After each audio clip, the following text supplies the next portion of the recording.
அஸ்ஸலாமு அலைக்கும் வரஹ்மத்துல்லாஹி வபரகாத்துஹு. சரி இல்லைங்களா, இன்னைக்கு நம்ம எந்த கிளாஸ் பார்க்க போறோம்? சரி, அல்ஹம்துலில்லாஹ். ஒவ்வொரு வாரமும் சனிக்கிழமை ரியாலு சாலிஹின் என்று சொல்லக்கூடிய நபி ஸல்லல்லாஹு அலைஹி வஸல்லம் அவர்களுடைய பொன்மொழிகளை குறித்து நம்ம பார்த்துட்டு வரோம். ரியாலு சாலிஹின் அப்படின்னா என்ன அர்த்தம்? முன்ன நான் சொல்லியிருக்கேன் இல்லையா, நல்லோர்களின் பூங்கா. என்ன அர்த்தம்? சரி, அந்த ரியாலு சாலிஹின் பாத்தீங்கன்னா அதுக்குள்ள நபி ஸல்லல்லாஹு அலைஹி வஸல்லம் அவர்களுடைய நபி மொழிகள், ஹதீஸ்கள் நிறைய இருக்கும். அதைத்தான் நம்ம ஒவ்வொரு வாரம் சனிக்கிழமை நம்ம பார்த்துட்டு வரோம் இல்லையா. அல்ஹம்துலில்லாஹ். அதனுடைய அடிப்படையில இன்னைக்கு நம்ம எந்த பாடத்தை குறித்து பார்த்துட்டு வரோம்? தௌபா, பாபு தௌபா. தௌபானா என்னப்பா?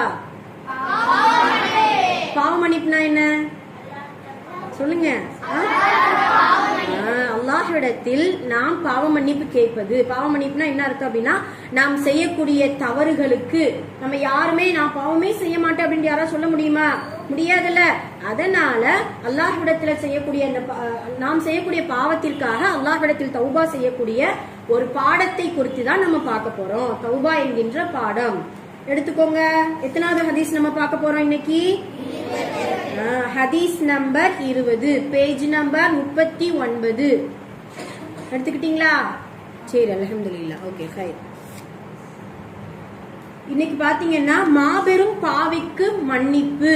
யாருப்பா மாபெரும் பாவி அப்படிங்கறத நம்ம பாக்குறோம் அப்படின்னா, நபி ஸல்லல்லாஹு அலைஹி வஸல்லம் அவர்கள் கூறியதாக அபு சஅத் பின் மாலிக் பின் சினான் அல் குத்ரி ரலியல்லாஹு அன்ஹு அவர்கள் அறிவிக்கிறார்கள்.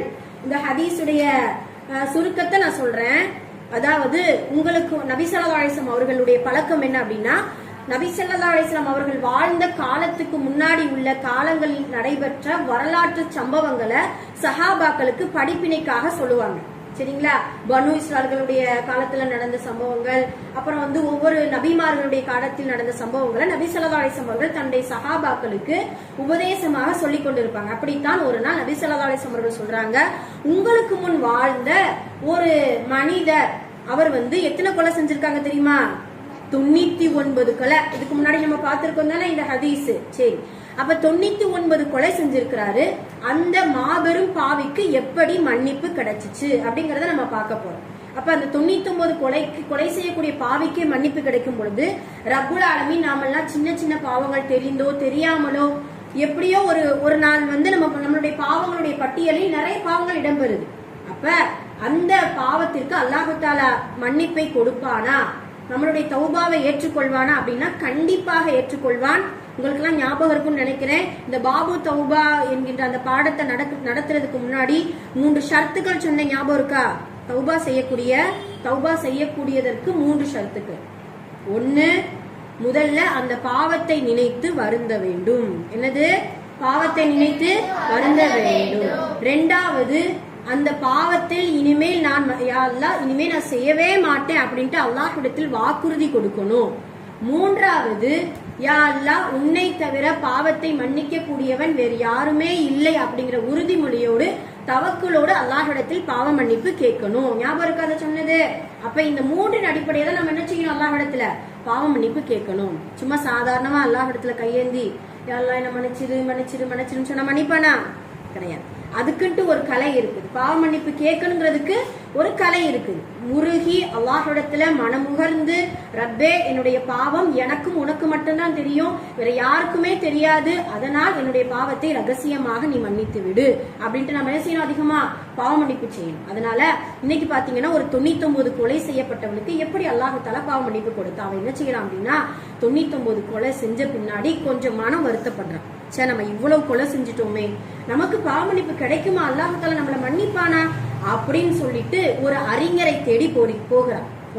ஒரு அறிஞரை தேடி போன உடனே அந்த அறிஞர் இடத்துல எனக்கு பாவ மன்னிப்பு கிடைக்குமா அப்படின்னு கேட்க, அந்த அறிஞர் என்ன சொல்றாரு? அதெல்லாம் கிடையவே கிடையாது. 99 கொலை செஞ்சுட்டு உனக்கெல்லாம் என்ன பாவ மன்னிப்பு அப்படிங்கிற மாதிரி என்ன செய்வார்? அந்த அறிஞர் சொல்லிடுவார். சொன்ன உடனே அவரை என்ன செஞ்சிருவான்? கொலை செஞ்சிருவான். 99 + 1 100 கொலை. அப்படியே 100 கொலையும் செஞ்சு முடிச்சதும் மறுபடியும் என்ன செய்வான், 100 கொலை ஆயிடுச்சு, இனிமே நம்ம எப்படி அல்லாஹ்தாலா நம்மள பாவத்தை மன்னிப்பானா அப்படின்ட்டு என்ன செய்யறான், ஒவ்வொரு அறிஞரையும் தேடி தேடி தேடி தேடி போறான். யாராவது என்னுடைய பாவத்தை மன்னிக்கிறதுக்கு ஒரு வழி சொல்லுங்களேன் அப்படிங்கிற மாதிரி. அப்ப ஒரு ஒரு இஸ்லாமிய மார்க்கத்தை கற்றறிந்த ஒரு ஆலிமிடத்தில் போகிறான் அந்த மனிதன். 99 கொலை செய்த ஒரு பெரும்பாவி ஆலிமிடத்தில் போய் எனக்கு மன்னிப்பு உண்டா அப்படின்னு கேட்க அந்த ஆலிம் சொல்கிறாரா, உங்களுக்கு கட்டாயம் அல்லாஹ்விடத்தில் மன்னிப்பு உண்டு. எத்தனை கொலை செஞ்சிருக்கான், 100 கொலை செஞ்சவனுக்கு சுப்ஹான் அல்லாஹ் அல்லாஹ் மன்னிக்கிறானா அப்படின்னு கேட்கும் பொழுது அந்த ஆலிம் என்ன செய்யறாரு, உங்களுக்கு கட்டாயமாக மன்னிப்பு உண்டு அப்படின்னு சொல்லிட்டு அவர் சொல்லுவாரு, ஒரு ஊர் இருக்கு, அந்த ஊருக்கு நீங்க போங்க. அந்த ஊர்ல மக்கள் எல்லாம் இறைவனை முழுக்க முழுக்க வணங்கக்கூடிய ஒரு இபாதத் சாலிகள் நிறைந்த ஊரு.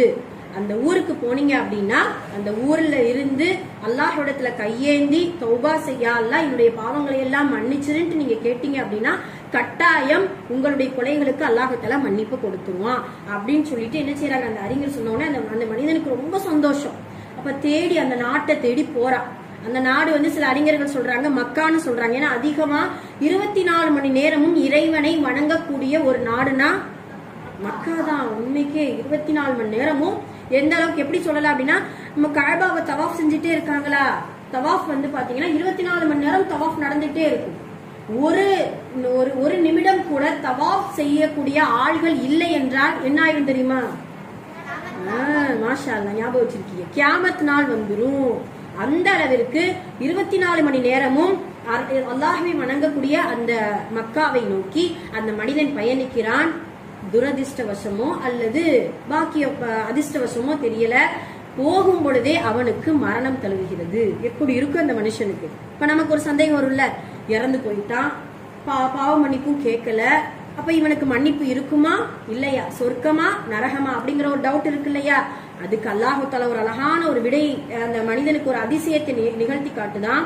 என்ன அப்படின்னா, அவர் இறந்த இடத்துல இருந்து 2 மலக்குமார்கள் வர்றாங்க. நம்மளுடைய பாவிகளுடைய உயிரை எடுக்கக்கூடிய மலக்குமார்கள் யாரு தெரியுமா? யாரு?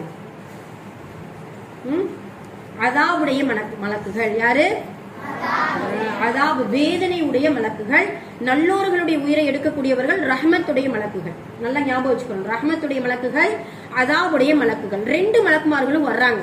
அந்த மனிதன் இறங்கின அந்த இடத்துக்கு 2 மலக்குமார்களும் இல்ல இவனுடைய ரூஹ நான் தான் எடுத்துட்டு போவேன் அப்படின்ட்டு அதாவுடைய வேதனைக்குரிய மலக்குகள் சொல்ல, அதெல்லாம் இல்ல, தௌபாவுக்காக இவன் ஒரு நாட்டையே தேடி போறா, அல்லாஹ்விடத்துல பாவமன்னிப்பு கேட்டு அவன் மனம் திருந்தி நல்ல முறையில நல்லவனா வாழ்வதற்கு அவன் ஒரு வழியை தேடி போகும் பொழுதுதான் அவனுக்கு ஒரு மரணம் வந்திருக்கு. அதனால நான் ரஹ்மத்தான மலக்கு நான் தான் இவனுடைய ரூஹ கொண்டு போவேன் அப்படின்ட்டு 2 மலக்குமார்களிடத்திலையும் வாக்குவாதம் நடக்குது.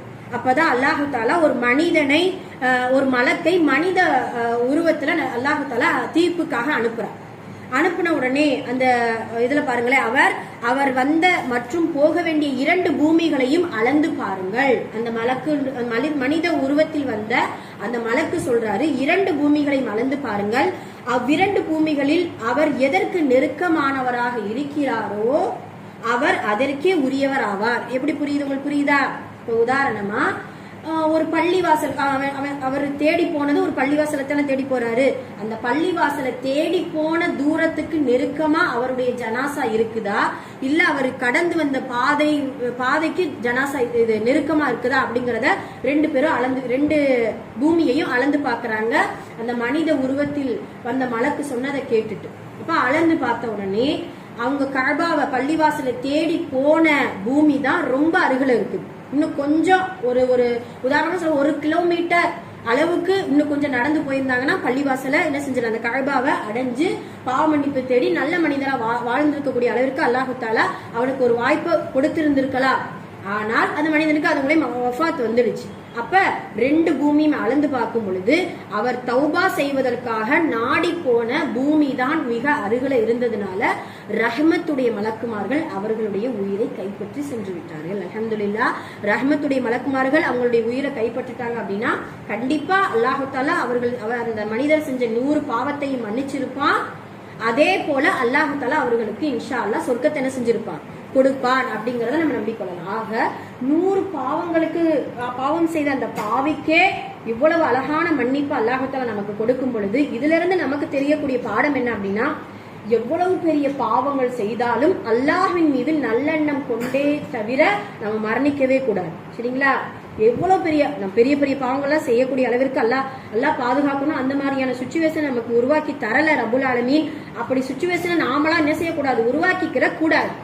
அப்படி உங்களுக்கே இவ்வளவு பெரிய பாவம் செஞ்சுட்டோமே அப்படின்ட்டு நினைச்சு மனம் வருந்துனீங்க அப்படின்னா அல்லாஹ் என்ன மன்னிப்பானா அப்படிங்கிற கேள்வியே இருக்கக்கூடாது நம்மளுடைய உள்ளத்துல. கண்டிப்பாக ரப்பு என்னை மன்னிப்பான்.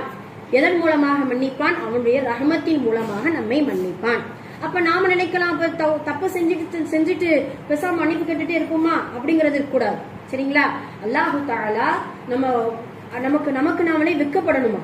என்னடா இப்ப உதாரணமா எடுத்துக்கிட்டோம் அப்படின்னா, ஒரு பாவம் செய்யறோம், மறுபடியும் தௌபா செய்யறோம், மறுபடியும் அதே பாவத்தை செய்யறோம், மறுபடியும் தௌபா செய்யறோம், மறுபடியும் அதே பாவத்தை செய்யறோம். 3வது முறை போகும்போது கொஞ்சம் வெக்கம் இருக்கும் இல்லையா? சரி, என்னடா நமக்கே ஒரு அறிவில்லாம இப்படி பாவம் செஞ்சுட்டு இருக்குமே அப்படின்னு சொல்லிட்டு ஒரு வெக்க உணர்வு வரும் இல்லையா? அதனால நாம என்ன செய்யணும்? பாவங்களை குறைத்துக் கொள்ள வேண்டும். தினமும் தௌபா செய்ய பழகி கொள்ள வேண்டும். அல்லாஹு தஆலா நம்மளுடைய உயிர் ஜக்ராத்துடைய நிலைமை வருவதற்கு முன்னால் வரைக்கும் தௌபாவுடைய வாசலை திறந்து வைத்திருப்பான். அதே போல கியாமத் நாள் வருவதற்கு முன் வரைக்கும் அவன் தௌபாவுடைய வாசல் திறந்தே இருக்கும். இந்த 2 விஷயத்துக்குள்ள நம்ம முழுக்க தௌபா செய்து நம்மளுடைய பாவங்களை இந்த உலகத்திலேயே உயிரோடு இருக்கும் பொழுதே பாவம் அனைத்தையுமே மன்னிக்கக்கூடிய அளவிற்கு தௌபா செய்யக்கூடியவர்களாக இருக்க வேண்டும். சரிங்களா? புரியுதுங்களா? அப்ப மாபெரும் பாவிக்கு மன்னிப்பு எப்படி கிடைச்சதுங்கிறது உங்களுக்கு புரிஞ்சுச்சா? அல்ஹம்துலில்லாஹ். நம்ம கேட்டது மட்டும் கிடையாது, வீட்டுல போய் நம்ம பேரண்ட்ஸுக்கு இந்த மாதிரியான விஷயங்களை நிறைய சொல்லணும். சரிங்களா? நீங்க எப்படி போய் சொல்றீங்க தெரியுமா? ஒரு 99 கொலை செஞ்சாங்களாமா, அவங்களுக்கு அவங்க தேடி தௌபா செய்யறதுக்காக போகும் பொழுது ஒருத்தர் உனக்கு தௌபாவே கிடைக்காதுன்னு சொல்லிட்டாங்களாம். அவங்களே கொலை செஞ்சு 100 ஆக்கிட்டாங்களாம். 100 ஆக்குனதுக்கு அப்புறம் மறுபடியும் ஒரு அறிஞரை தேடி போய் கண்டிப்பா உனக்கு தௌபா இருக்குன்னு சொல்ல தௌபாவை நாடி அந்த பள்ளிவாசலுக்கு போறதுக்கு முன்னாடி அவங்களுக்கு ஒரு வஃபாத் வந்துருச்சு. வழக்குமார்கள் வர்றாங்க, 2 பேரும் பூமியை அளந்து பாக்குறாங்க. அப்ப நெருக்கமா இருக்கக்கூடிய அளவுக்கு அவங்களுடைய ரூஹ் பிரிஞ்சதின் காரணமாக அல்லாஹ் தஆலா மன்னிப்பு கொடுத்துட்டான் அப்படின்னு சொல்லிட்டு நம்ம என்ன செய்யணும்? இன்ஷா அல்லாஹ் வீட்லயும் சொல்லணும். இந்த ஹதீஸை எப்பொழுதுமே மறக்கவே கூடாது. இது ஒரு உண்மை சம்பவம். ரசூல் ஸல்லல்லாஹு அலைஹி வஸல்லம் அவருடைய காலத்துக்கு முன்னாடி நடந்த சம்பவத்தை சஹாபாக்களுக்கு இப்படி சொல்றாங்க. நாம 1400 வருஷத்துக்கு மேலாக ஆன பின்னாடியும் இந்த ஹதீஸை இந்த இடத்துல நம்ம நினைவு கூறுறோம் அப்படின்னா கண்டிப்பாக இதனுடைய படிப்பினைகள் நம்மளுடைய உள்ளத்துல எப்பொழுதுமே இருக்கணும் இன்ஷா அல்லாஹ். சரிங்களா? நம்ம அதிகமா தௌபா செய்வோமா? இன்ஷா அல்லாஹ் தினமும் தௌபா செய்யணும். இஸ்திக்ஃபாருடைய வார்த்தைகள் ஏதாவது சொல்லுங்க பார்க்கலாம். எதை குறித்து இஸ்திக்ஃபார் தௌபா செய்யணும்? புரியல? இல்லாஹுல் ஹய்யுல் கய்யூம் வ அதூபு இலைஹி. அதுவும் சொல்லிக்கிறலாம். அஸ்தக்ஃபிருல்லாஹல் அஸீம வ அதூபு இலைஹி. வேற தொழுகை எதுவும் இருக்கா? பாவ மன்னிப்பு தொழுகை 2 ரக்காயத் தொழுகன்னு சொல்லி கொடுத்துருக்கோம்ல.